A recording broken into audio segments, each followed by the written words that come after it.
Gutom ako. Init ano po. Grabe. Kumusta na po kayo? Ha? Okay lang? Ayan. Mabati lang ako mabilis. Palagpakan po natin ating masipag na mayor. Lagi ninyong kasama. Diba? Nakatira sa San Andres talaga. Hindi ba po isang natutuwa ako dito sa bata? Kahit bata, seryoso sa paglilingkod. Palagpakan natin yun.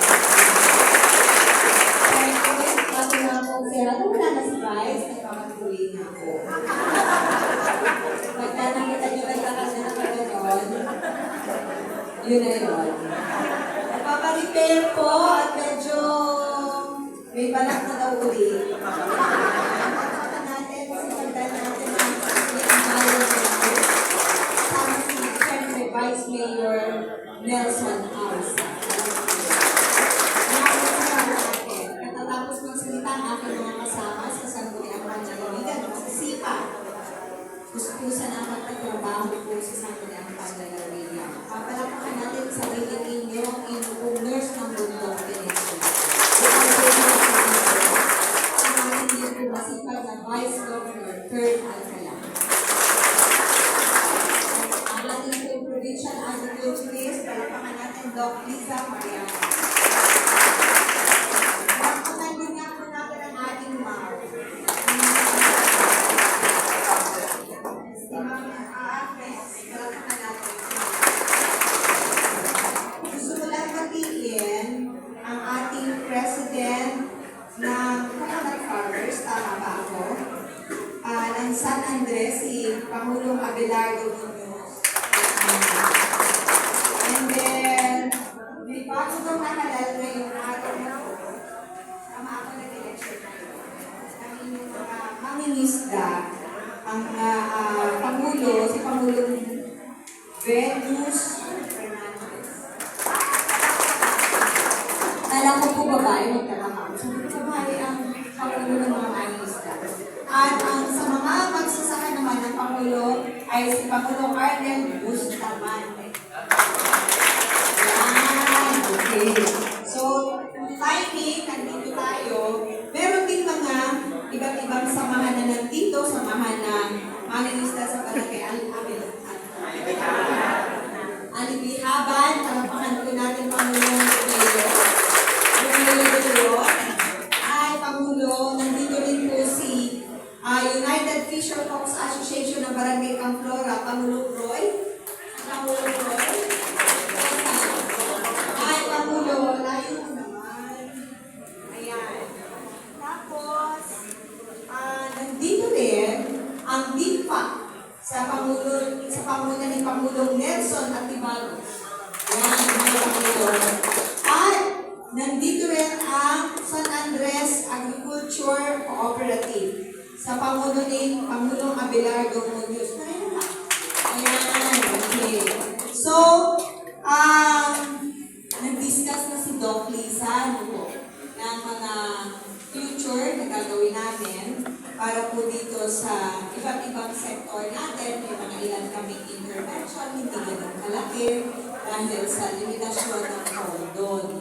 But this time, nag-organize kami, pinapatibay ang organization for assessment para kayo mismo ang mag-assess at mag-identify ano ang mga feasible, posible na proyekto dito sa bayan. Kanina sinasabi ni Mayor Ralph sa akin na halimbawa, nagre-request siya ng pagtayo ng cell site ng cellphone dito.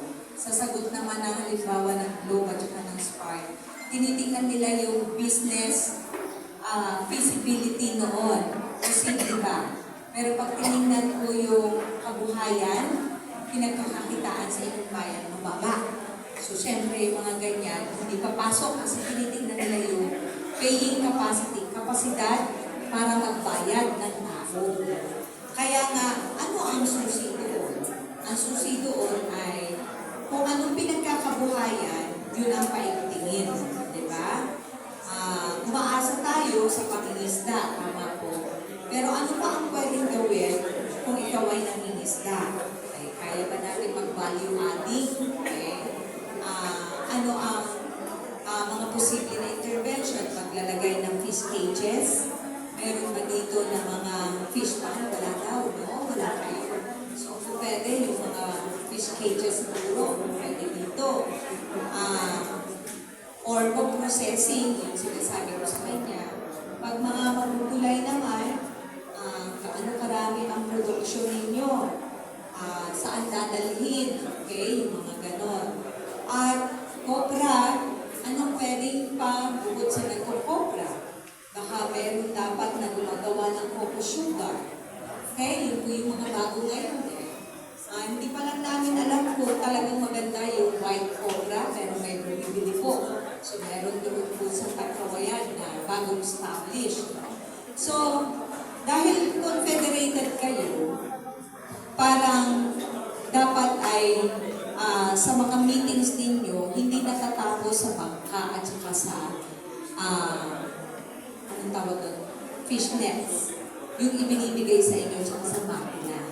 Kasi, ano yun eh? Hindi siya sustainable. May lean months kayo, di ba? Anong gagawin natin pag lean months, di ba? So, yun yung isa. Ano yung mga pupwede na meron sa San Andres na limbawa klase ng isda na pupwede natin mapalawin para mas tumaas ang kita ng tao. So, pag-iisip, andyan sila Sir Alex, yan sila, Doc Lisa, tutulungan kayong mag-isip. Okay. Ano ba yung opportunity? Alam niyo po, galing kami Talisay. So, tinitingnan ko yung mga nyog ninyo. Ganda ng tanim. Ito yung mga pataniman.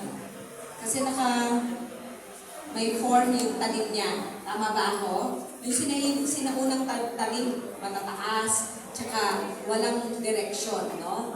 So, nakita ko, ito yung sinasabi ko sa'yo, Doc Lisa, ang sarap i-coco sugar nung taniman kasi ang ganda ng form ng pagkatanim, tapos hindi mataas. Diba yung nyog ninyo? So, value adding. Okay? Ibig sabihin, nagdadagdag ng value. Ano yung demand na meron? Doon ka pupunta. Yun yung isang bagay na pag magko-comprehensive assessment, may i-introduce sa inyo na bago, hindi nyo yung usual na ginagawa. Para tataas ang antas ng pamumuhay, ibig sabihin, yung pinagkakakitaan ang tinatarget mo. No? So, ano yan, medyo mahirap po yan kasi acceptance halimbawa ng tao, katanggap-tanggap po ba sa inyo yung proyekto na gagawin, katulad ng diniscuss ni Doc Lisa, kung maglagay ng grain terminal, willing ba talaga kayo? No? So, ang kailangan po dito ay consistency, hindi dingas pugod, di ba? Kita niyo po yung mga farmers na nagiging successful. May mga hamon, minsan mababagsak, mataas, pero hindi sumusuko hanggang sa na-establish nila. So, for the meantime, yun muna tayo, nandiyan sila Sir Benji for consultation. May intervention din po ang DA na ibibigay sa inyo. Nakapartner din tayo sa DA. Tapos kami sa province, mayroon din konting intervention. And hopefully, pag nakadevelop na kayo kung ano ang gagawin ninyo, yung mga asosasyon ninyo dito na identify ano ang kailangan, yun kami tutugon. No? Katulad ng ginawa po namin sa iba't ibang bayan na inikutan po namin. Last year, nag-consultation and assessment lang kami. Yung pagbalik namin ngayong year na to, intervention na po ang binigay namin sa kanila. No? So, hopefully, ganun po magawa natin sa San Andres kasi ang ganda-ganda ng San Andres, no? Turismo, nandiyan ang Alibihaba ninyo, tsaka yung Makapaya Hills, di ba? So, ang ganda. Ano pang meron dito? Nabaroto Falls. Di pa ako nakapunta doon. Bukas na ako na eh. Okay. Next pupunta. Mas maganda. Sige, next time. So, yun po yung kailangan natin gawin. Nang sa ganon, ang mga taga San Andres ay Kanina po, meron kami higit 200 bata. In fairness, marami po nagpapaaral ng bata sa inyo. So, igapang nyo po yan. Kami po yung may binigyan po kami doon 234 na bata plus. So may 300, almost 400 na bata po kami na binigyan ng cash assistance na nag-aaral sa kolehiyo kanina. At yung iba pang mga problema, no? So yun po yung goal natin sa dulo noon. Okay? So while ito ay long-term na pagpaplano at intervention, ang gusto lang naman din namin sabihin sa inyo, other problems, yung ibang problema, mga hamon, meron naman po sa provincial government na po pwede nyo po mailalapit. No? So, ang magsasaka dapat malusog. Tama ba ako? Taas na ang kamay sa inyo na nagpapa-BP kahit isang beses sa isang linggo. Taas ang kamay. Kita mo. Alagaan yung sarili nyo. Kasi may pang-BP po yung PHW sa barangay. Pag napadaan, sabihin nyo, makikibp nga ako. Yun ay isang senyales ng pag-aalaga ninyo sa sarili ninyo. So malamang sa inyo, marami hindi nyo alam, high blood na pala kayo, di ba? So, magpapabp din kayo paminsan-minsan para alam nyo may hypertension kayo. Pag may hypertension, may binigay po kami gamot sa barangay. Kap, hindi ko nabalis ka. Kung ubos na yung gamot, dapat po submit yung BHW ninyo sa amin pong opisina para po makakuha po kayo ng gamot. So, high blood low, certain, hindi mo may bibigay 100%. Pero makahingi kayo ng 15 pieces, 30 pieces, malaking bagay po yun, di po ba? Pag may lagnat, makakuha kayo ng paracetamol na libre, malaking bagay yun, di po ba? Gamot sa diabetes, makakuha ka ng 30 pieces, malaking bagay din po yun, di ba? So yun po yun. Yun yung isa na gusto natin sabihin, ang maraming may sakit ay nasa sektor ng magsasaka at harvest. Tama? Kasi po sa trabaho na ginagawa ninyo, tapos kinakalimutan ninyo ang sarili ninyo. Kaya sabi namin, hindi dapat. Sapagkat dapat ang magsasaka at mangingisda ay malusog. Okay? So, kanina doon ina-explain ko po. Pag kami nakita po ako, ayaw. Huwag po kayo mag-alala, nanay. At kami po ay mag-aalalay po sa inyo. May sasakyan. Kailangan lang po magbabantay. Pag dumating po din ay wala din po kami. Wala po talaga. Sige nanay, bibigyan po namin ng pangkain yung magbabantay sa inyo. Sa text, ganyan. Ayaw nila, bakit? Kasi mahirap ang buhay.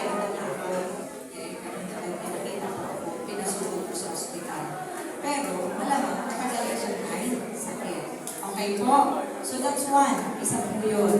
Na kayo po ay maging sensitibo at alagaan ang inyong sarili. Wala na po tayo doon sa sitwasyon na madaling sabihin yan. Kasi si doktora doktor. At saka may pambili ng gamot. Kami, mahirap. Hindi nga po susubukan nyo nga po na lalapit kayo sa pamahalaang panlalawigan. Kasi na po kami doon sa bayan. Punta po kayo doon. Sabihin nyo ako, wala yung masakit ang dibdib. Gusto mo nga po ba? Tingnan ang puso ko kung okay po. Pagkali po kayo sa hospital. I-ECG ko yung check up. Kung okay, ay di at least alam nyo okay kayo.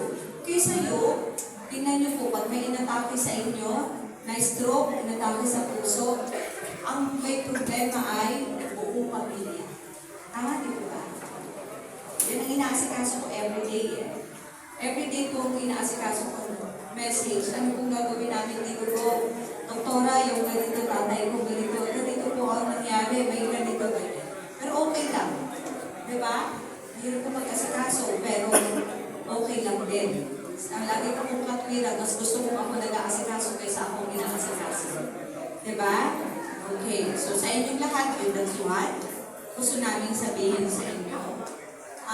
Pangalawa, yung pagpapaaral ng anak, ay na-mention ko. Sino po sa inyo may anak na nagkukulehiyo? Taas ang kamay. ay nakahingi na sa amin ng tulong, pinansyal. Okay? Taas mo po yung kamay. Kanina, nandun siya. So, si nanay, nakahingi pa, hindi pa. Alam mo, hindi mo lumapit. No, hindi lumapit. Kita mo, ako nga, parang ako nag-broadcast. Sabi nila, si doktora, gusto namin na may problema. Di ba? Di ba? Okay.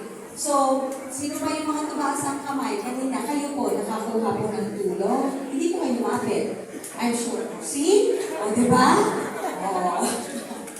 Kasi po, yung mga nalapit sa opisina namin, mga nag-a-apply po na educational assistance, tinatanggap lang po namin. Pagka may pondo, payout. May pondo, payout. Di po kami namimili ha. Baka yung iba natatakot kasi sinasabi, ay, hindi kami sumuporta kay governor natin. Wala po ganun sa Kapitolyo ha.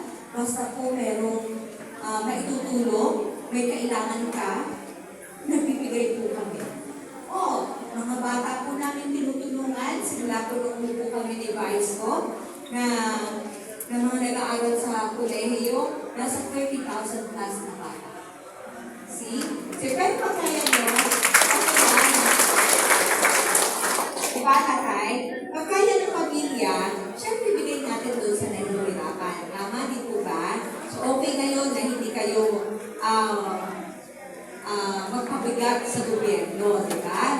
Okay po yun. That's two. Number 3, may programa po kami. Marami po mapain kasi dito eh. Meron po kami program ngayon na ilo-launch. Okay? Ito po itungkol sa pangkabuhayan. Pero may mga requirements na gagawin kayo para makuha niyo po ang intervention.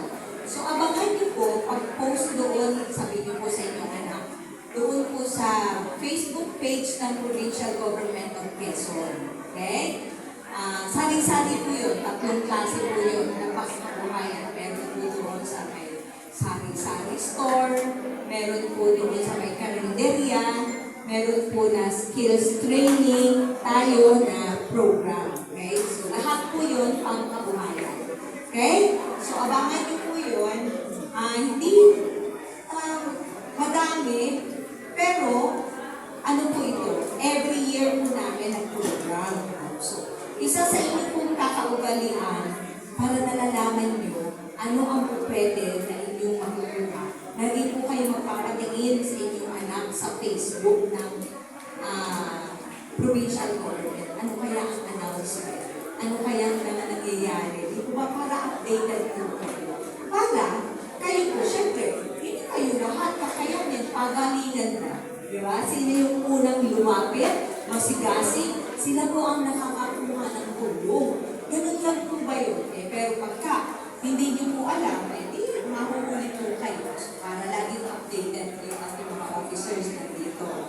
Lagi po kayong tisilip doon, titingnan po ninyo ano ang mga announcement. Okay po? Okay, so I think that's it. Maraming salamat po sa inyong oras nandun po sa bayan, yung medical, dental, and surgical. Bunot ng ipin is 1,500 pala. Mahal pala yun. So, libre. Yung may mga luslos, kasi yung po yun sa mga magsasaka, may luslos, punta po kayo doon para ma-assess po kayo. May bukol sa suso, sa liig, sa tiyan, may almoranas, punta po kayo. Wala po kayo magkakasusin. Okay? Pag kita na kailangan operahan, dadalhin po namin kayo sa dapat kailangan. Okay? So, babalik po kayo sa inyong barangay, sa inyong bahay, tapos na kailangan. Okay? Hindi po sa isipan niya. Kailangan lalo ng sinasabi. Okay? Okay. Maraming salamat po sa inyong lahat at mag-iingat po kayo. Maraming salamat po sa ating po nakamahalang na kaibigan, Governor Dr. Helen Tan. Palakpakan po natin si Gov. At ngayon po, tayo po ilalako muna sa pag-turnover. Ito, okay? So, padala po ito ni Secretary Rex Gatchalian ng DSWD. Palakpakan naman natin siya.